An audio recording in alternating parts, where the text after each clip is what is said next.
Hello, friends. My name is Eric Barragan. As always, I'm here with James Croke, director of the film Latency. James Croke has worked a lot in production design, and he just released his debut film Latency, a film about partially as a horror thriller video games. It fits in several categories, but I would like more like the director itself speak about their film. James, welcome and say hello to everyone in Australia. Hey mate, nice to meet you, and thank you for having me on your show. Yeah, James. So I have a quick question. You work during a long time in production design. How was this process to jump from working in production design to go fully into doing your own film? Yeah, it was quite a long process, and I'd always sort of, even before film, I'd worked in theatre, in design, and doing stage and costume design. And but for me, it's design or writing or directing. It's all about storytelling, and so it was never really sort of like a foreign idea to me to think about writing or directing. And then sort of after I'd sort of established myself as a designer in Sydney in Australia, I wasn't being presented scripts to work on or to design that I was particularly interested in. That is, they were, from my point of view, they were a bit dull, and I wasn't being challenged as a designer. So instead of complaining about it, I thought I better put my money where my mouth is and put pen to paper, and so I started writing first. And then I was very lucky with my writing. The very first script that I wrote, I sold it, and I got some interest from different companies. A VFX company wanted to produce it, and then got an agent and things like that. And so I had a really good sort of first kick off to that process, and then it just sort of became the normal slow slog of trying to get your first film up and running. But I still have a big soft spot for production design, and film is a visual medium. It's about what we see on the screen, and so I think as a director and as a writer as well, I can bring my knowledge of design to that world. And so my scripts are a little bit heavy to read. Like, there's a lot of description in the design, because I'm very prescriptive in what it should look like. But I think that's a strength rather than a weakness. I really enjoyed the film. I assume you play a lot with your budget. You film basically in one location, and I know that you're from Australia, but you decide to shoot back in Bangkok, if I'm not wrong. So that was kind of really curious to me. Actually, this was one of two films that I saw this year that are both recorded and everything happens in one locations. I saw your film, and I saw another film called The Coffee Table, and Nice. and it's kind of the same kind of a execution. You have a small space, you have two or three characters, and you are developing what is in the place. So you select two actresses / models, because both of them are models. Alexis Ren and Sasha Luss. I was really surprised that they were models, because during the film they look pretty and everything, but they look like normal people. When I went to IMDb and I saw the profiles, I was really surprised. They were models. I think Alexis Ren and both Alexis Ren and Sasha Loss do a really good job. And what I was what I was rewatching the film yesterday, I was thinking, at some point, do you think about to do our R-rated version of your film? because you go for PG-13, but I see like some mature elements like behind. So that's something that came up. Yeah, I mean, it was written as an R film, and we shot it as an R film, and there is an R-rated cut of the film, Mhm. but Lionsgate, who distributed the film in North America, they they decided that it would get to a larger audience if it was PG-13. And so we did a PG-13 cut, and that's the cut they decided to distribute. So it's not it's not a huge difference between the two. It's just some details and lots of swearing. So, but it's yeah, it was always designed and crafted to be an R-rated film, but marketing decisions are made, and it's that's up to them. Yeah, and the good thing is you had like the opportunity like have a big distributor. I think like Mm. Lionsgate is the fact that Lionsgate liked your film and that had the Yeah. chance to put it there. It's a big thing, and actually like it came to the United States and it was displayed in some like movie theaters. Hmm. So that's hard, and we're all for like a debut film, and it is like quite an accomplishment. So Thank you. congrats on that terms. Thank you. I was I'm going to ask you about your inspirations. I noticed that you might like video games, but what are your inspirations? Because there are elements, horror elements. There are like elements like I perceive like for Wrecking for a Dream, Hmm. and about this whole situation of agoraphobia. Where does the idea came from? Where did the idea come from? Or Yes. yeah, so I actually started sort of developing the idea after I read a New Scientist magazine. There was an article about electroencephalography devices, which are devices that read the human mind. They mostly use them for to help epilepsy patients and things like that. But for me, I was just sort of projecting, what else could that be used for? And a lot of technology, especially computing technology, gets developed by games companies. And if a games company can see potential in a technology, they that often sort of speeds up the process of development. And I also back before even smartphones, I actually worked for a game company that made games for cell phones, sort of very sort of basic, primitive ones compared to what you can do now. But even then, we had games testers who worked for the company, and I just thought that was such a cool job. And I sort of pushed the two ideas together and thought, well, there must be, if when they develop a technology like that, someone has to test it, right? And then the question was, okay, so what happens if it all goes wrong? Yeah, and overall, when I saw the peripheral, I thought that this seems pretty real and Mm. pretty factible. Right now, I don't know. You don't see that, but I'm surrounded by cables, and I have like I have like several peripherals, controls, keyboards, whatever. Yep. When I saw how they were interacting, and how they were calibrating, Hmm. it seems like real. And how those like the system connects feels like Alexa, to make a comparison. Yeah. So I was kind of like really interested like about like the peripheral, because I felt that this might be something that we might see like Mm. in a near future. Yep. So yeah, that's for sure. And I was going to ask you, how was your casting process? How did you cast? How do you get in touch with Alexis Ren and Sasha Loss?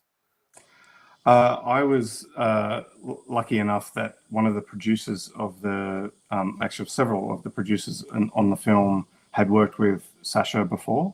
Okay. So they had direct contact to her. And when they suggested her for the role, I jumped at the opportunity because she's a fantastic actor. Um, uh, and the role of Jen, which Alexis played, that role, and in the script as well, sort of went through lots of different iterations. And at one point, it was a role for a man, and then changed to sort of best friend girlfriend, and sort of changed around a lot. And again, the producers put me in contact with Alexis, and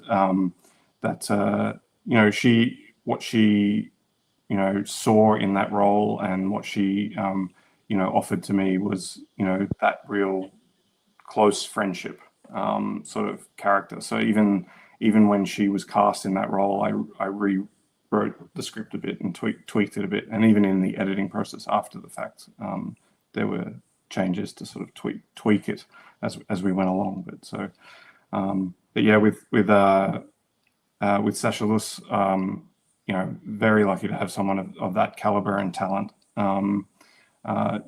jump on the project. And it's, as she's on screen for about 95% of the film, so it's pretty important to get the right casting for that role. And when we met like this sort of over Zoom for the first time, and we just really clicked, and I she sort of exudes an intelligence that I really wanted for that character.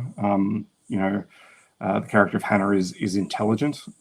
She has problems, but she's intelligent, and so I really wanted to sort of have that sort of come across very easily, and Sasha does that. Other thing is, I noticed that you filmed during the pandemic.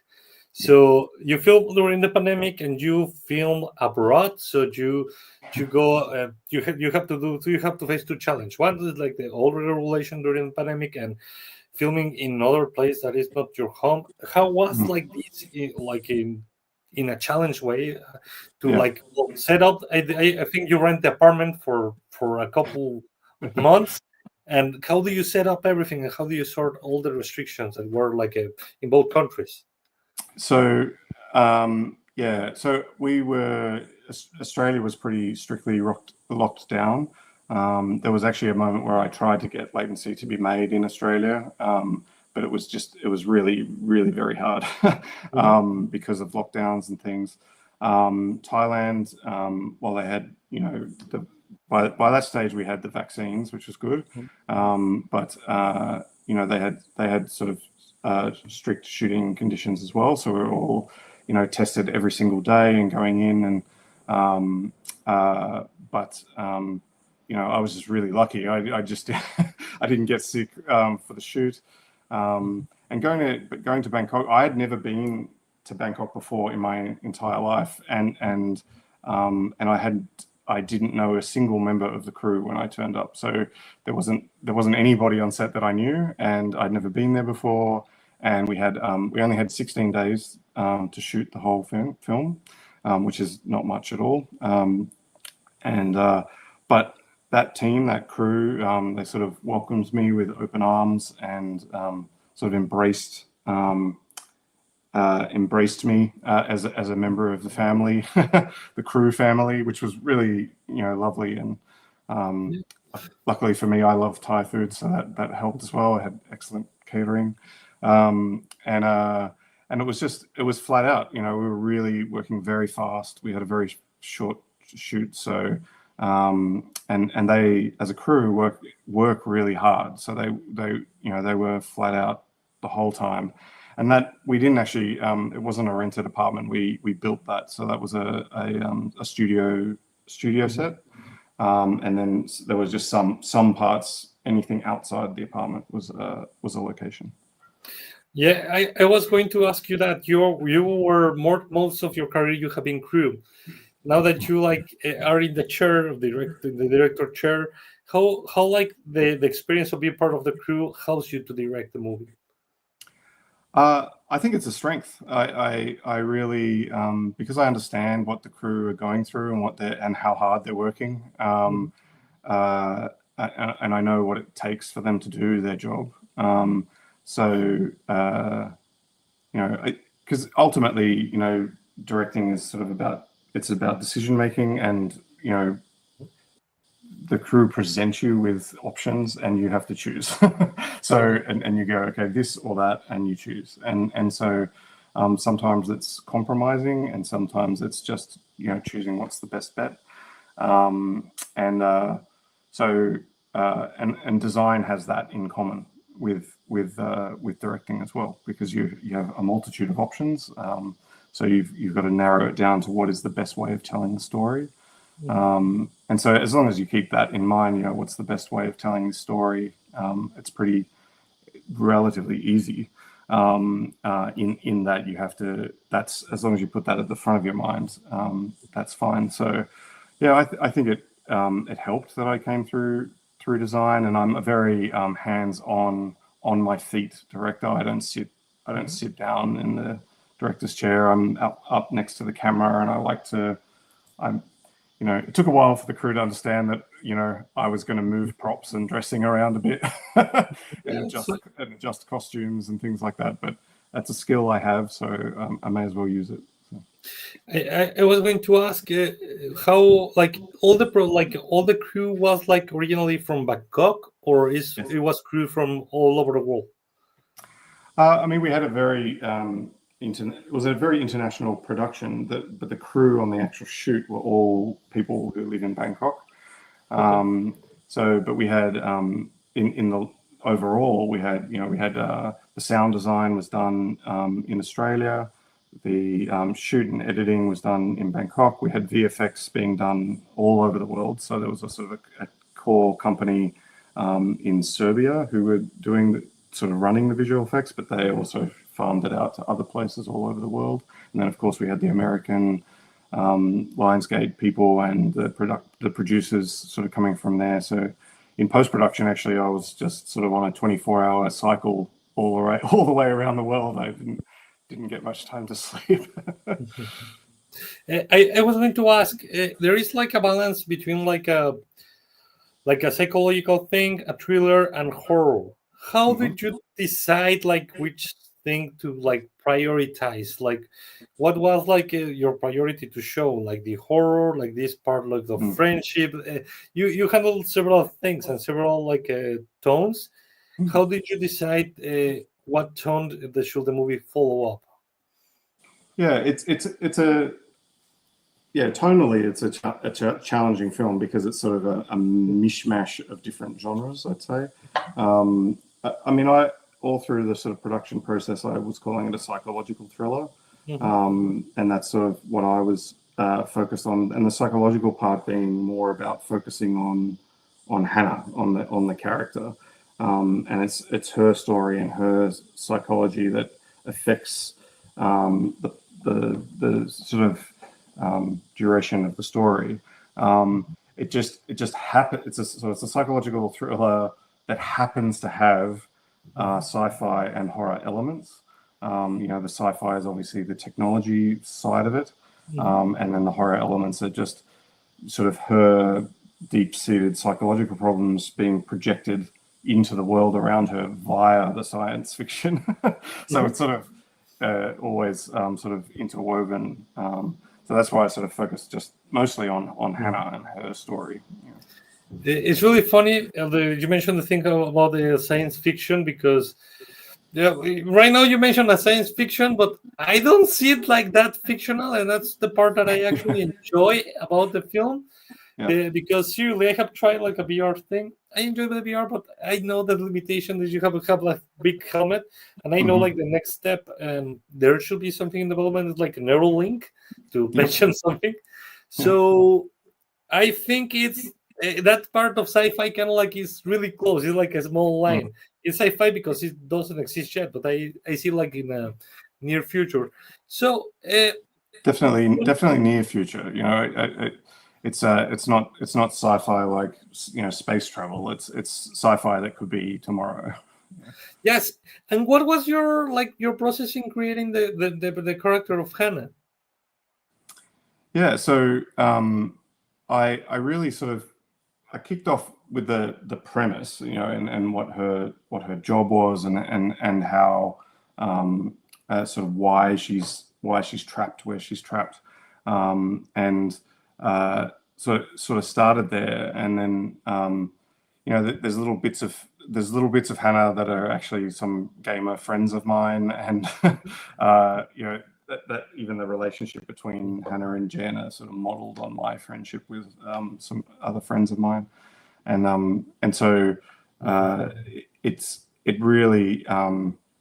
But once I sort of realized what was going on with her backstory and how that backstory played into the sort of immediate present story of the film, Hannah sort of just took a life of her own. For me, and this is not just for Latency, but for just about all, because I have multiple scripts that I've written. Normally, after I've gotten sort of past about halfway or heading towards the third act, I no longer have control of my characters. They are who they are, and they will behave the way they behave, and I just sort of put them in circumstance and see what happens, and they sort of act independently of me. So it's almost like I lose control of my characters. Yeah. The next question is about the set. You create like a really we know like the main character is suffering from agoraphobia, which I was kind of like a little bit unexpected, because in the trailer I didn't see anything of that. But the agoraphobia is actually a good element, and it's something like any like kid that plays video games kind of like relate, because a lot of people who play video games actually don't enjoy to go out. And how this idea of the agoraphobia came into the script. The idea of agoraphobia. Yeah. Well, I was sort of. I mean, to be honest, there's an element of cynicism in it, in that I needed to craft something that I had to keep it small and contained. It was, but it wasn't a big leap for me to go to agoraphobia once I had her backstory, because the trauma that she had experienced in the past, I was looking at what can be some sort of side effects of trauma, and one of them is agoraphobia, and so it is, in some cases, agoraphobia is a genetic, like hereditary condition, and in the story it turns out that her mother had agoraphobia as well, which is why she has this sort of unsettling relationship to the apartment, and will not leave that apartment. So, and then on top of that, actually, Sasha, once she took the role on, Sasha herself did a lot of research into agoraphobia. She wanted to, do it justice and not do a sort of cartoonish idea of what agoraphobia is, but a closer reflection of what it is to have agoraphobia. So she did a lot of research and went and talked to doctors who specialize in it, and sort of got that sort of grounding, so that even some stuff that she discovered, she fed back to me as the writer, and I put that back into the script and sort of workshopped it back into the story. So it was a really good sort of collaborative relationship in that way, sort of working on the especially on the agoraphobia side of that character, because she had also sort of developed that part of that character. So it was great fun, actually. Yeah, actually, I think like the set is a tier character on the movie. How did you construct the set? How do you like? I know that you have a script, and the script like have like one place. I know that for practicity, you have like in one place, but you construct a really good set. How you put this set together? Yeah, so it's actually interesting, because when I write, obviously probably because I have a production design background, I have a very sort of clear idea of what things should look like when I'm writing. But it's a sort of almost like a 3-step process. So I'll write the script as it sort of streams out of me. I write my first draft is often relatively quick, just to get it onto the page, and so with Latency, then what I did was, because I knew it was this sort of mostly just this one set, I went, okay, well, imagine I wasn't the writer, but I was just the production designer.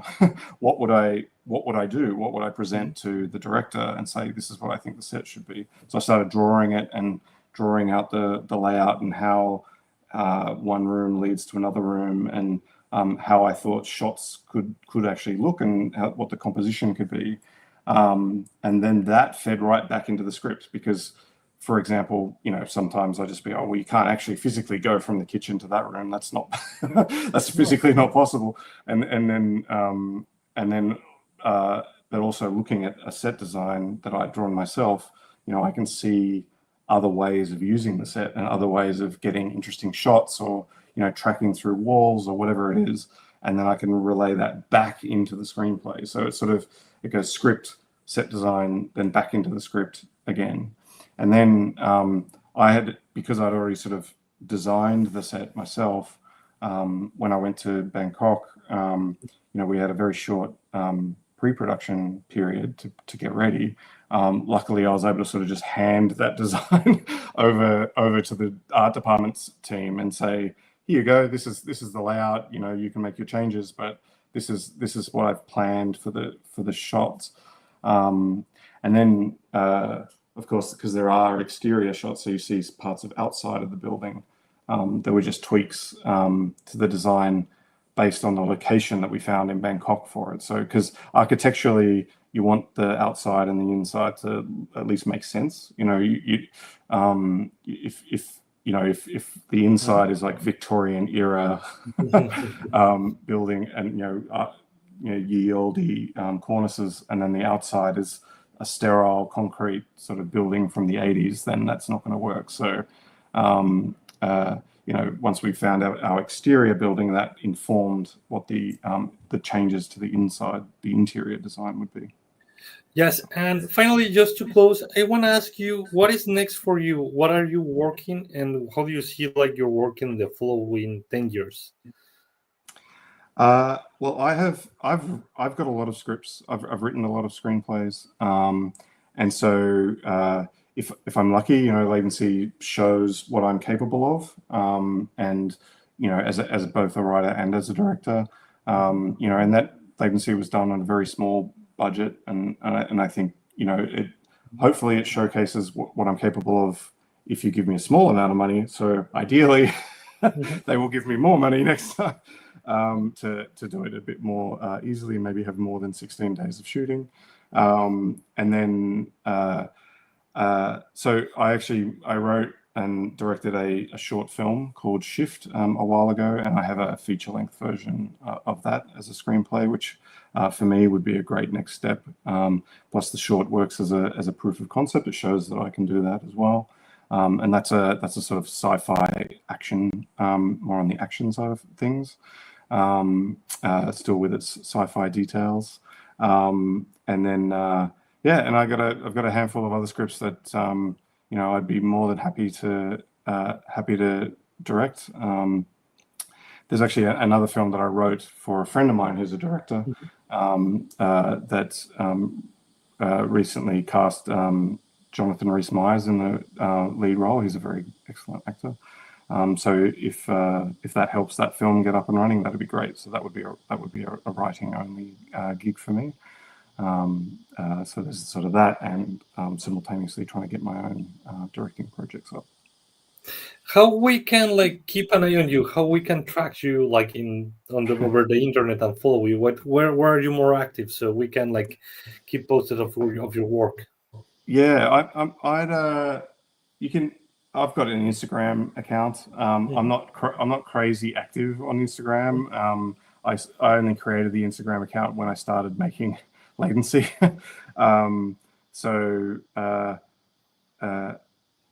It's funny because I made a film that's about technology, but I personally am not a fan of social media and things like that. So I actually don't have many social media things. So.